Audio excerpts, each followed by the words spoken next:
Fluoroquinolones are powerful, broad-spectrum antibiotics.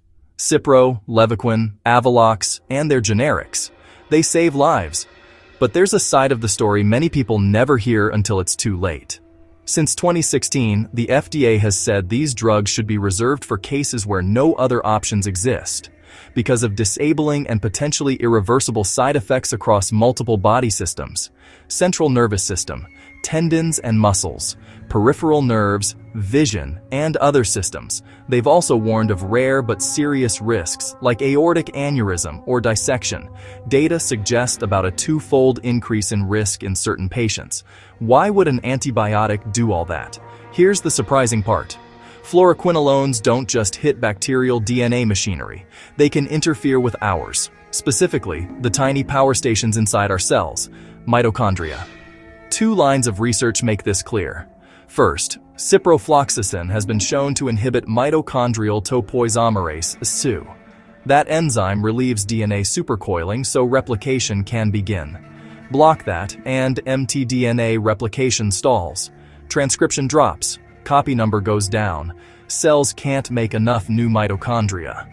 Energy production falters. Cell proliferation and differentiation are impaired, even at therapeutic doses.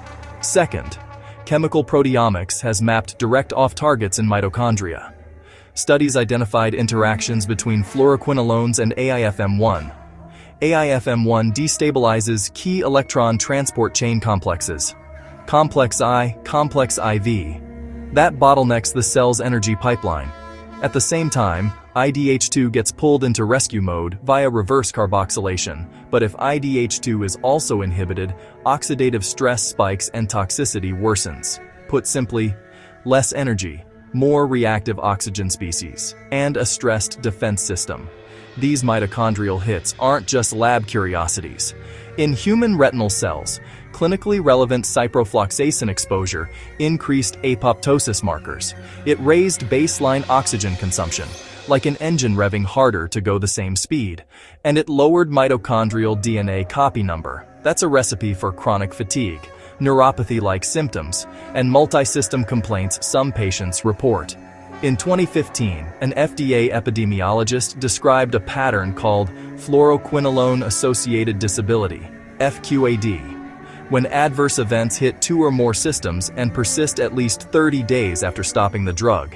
It's not an official ICD-10 diagnosis, but case series have documented hundreds of patients with lasting multi-system disability after exposure for routine infections, sinusitis, bronchitis, UTIs.